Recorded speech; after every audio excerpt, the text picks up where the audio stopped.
Operação Condor.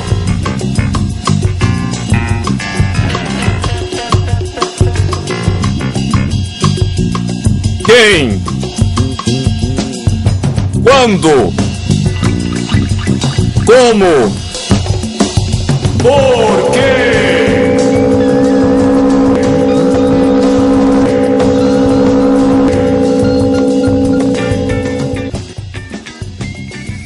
Em 1973, após o golpe no Chile, a CIA, com o pleno conhecimento do secretário de Estado dos Estados Unidos, Henry Kissinger, patrocina a criação da DINA, Diretório Nacional de Inteligência. Seu chefe, o general Manuel Contreras, homem de confiança de Pinochet e monitorado pelo chefe da CIA no Chile, Stuart Burton, logo fecha o acordo com o Brasil para importar peritos em técnicas de interrogatórios, isto é, técnicas de tortura e os torturadores da Operação Bandeirante, do CENIMAR e do DOI-CODE, que se tornaram produto de exportação. Em 1974, realiza-se em Miami uma reunião entre o chefe da CIA, Vernon Walter, e o chefe da DINA chilena, Manuel Contreras, onde é elaborado o projeto de repressão regional chamada posteriormente Operação Condor. Em 8 de maio de 1975, Henry Kissinger dá o sinal verde para a Operação Condor, declarando ao ministro das Relações do Chile: tem uma firme posição no sentido de que os direitos humanos não são um assunto apropriado para discussão num contexto de política externa. Em julho de 1975, o general Figueiredo, chefe do SNI e o homem de confiança do presidente Geisel, manifestou por escrito o apoio brasileiro à Operação Condor, além de dar sugestões para um melhor funcionamento organizativo. Em resposta, o chefe da DINA, general Manuel Contreras, agradece e escreve: o plano proposto por você para coordenar nossa ação contra conhecidos políticos conta com nosso apoio. Em Santiago do Chile, em 25 de novembro de 1975, os chefes de segurança dos países que integram a Operação Condor, Argentina, Bolívia, Brasil, Chile, Paraguai e Uruguai, aprovam a criação do Condortel, um banco de dados computadorizados de uso exclusivo dos serviços de inteligência. Em 2 de julho de 1976, a CIA confirma a eficácia do Condortel.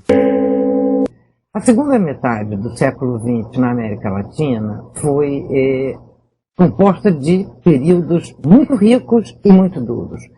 É preciso, portanto, para compreender o que viria a ser, já nos anos 70, a Operação Condor, pensar o conjunto de lutas na América Latina que se expande na segunda metade do século XX e a extraordinária, brutal e violenta repressão que vai se generalizar nessa mesma América Latina, principalmente a partir dos anos 60.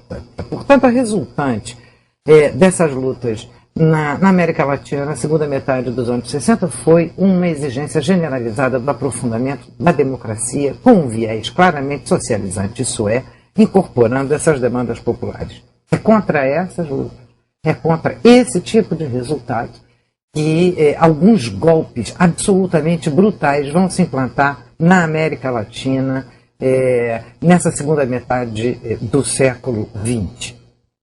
É, portanto, o momento dessa intensificação pós-68, no qual o AI-5 abre uma ditadura sanguinária e totalmente imbricado com o grande empresariado em operações de repressão, tais como a OBA, que se inaugura a sequência, ou que se abre a sequência das ditaduras latino-americanas, que darão origem à Operação Condor. No caso brasileiro, alguns autores, e voltou a ser moda agora, defendem a tese de que o golpe de 64 teria sido um, abre aspas, contragolpe preventivo dos setores, digamos, legalistas contra alguns comentários, como o de Brizola, que exigia a reforma agrária na lei ou na marra, ou uma frase dita pelo Prestes pouco antes do golpe de 64. Então, desde que você derrube um presidente eleito, é um golpe de Estado. Agora, foi um golpe preventivo. Esse golpe preventivo foi todo ele de brasileiros. Se o filho do Dr. João Goulart tem elementos que provem. A América não participou praticamente de nada. Ora, essa tese seria ingênua se ela não fosse meramente reiterativa e apoiadora do golpe militar. Portanto, a truculência do golpe de Estado e essa tese de um contragolpe preventivo somente fazem, a meu juízo, legitimar na atualidade a atuação tanto dos Estados Unidos como de diversos outros países, e inclusive no âmbito da ONU, de intervenções preventivas onde, quando e sempre que os países dominantes, leia-se o grande capital, se sinta ameaçado. A Operação Condor aponta para a tentativa do extermínio físico da esquerda na América Latina. Essa tentativa teve seu maior grau, atingiu seu maior grau na Argentina e no Chile, mas se expandiu pelo conjunto da América Latina. Nós temos indícios de que foi o próprio governo e a própria administração do presidente Geisel que está por trás de tudo isto, mandando o delegado Fleury transformar esta operação, que chamou-se Operação Escorpião em um primeiro momento, que foi uma operação de monitoramento, transformá-la numa operação de aniquilamento. Então, foi nesse sentido que aumentaram, depois da morte do Michelini, depois da morte do Gutierrez e inclusive da morte do ex-presidente Juan José Torres. Por quê? Existia na Argentina uma coordenação, e nós temos hoje acesso de documentos uruguaios, documentos do exército uruguaio, monitorando o ex-presidente João Goulart na Argentina. Isto é uma típica Operação Condor.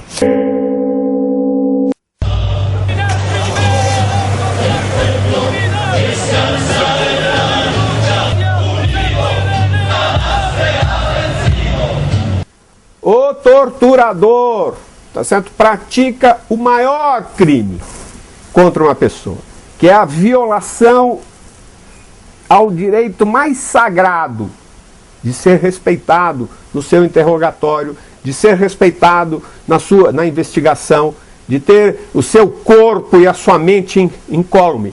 A tortura é a quebra da unidade de um ser humano.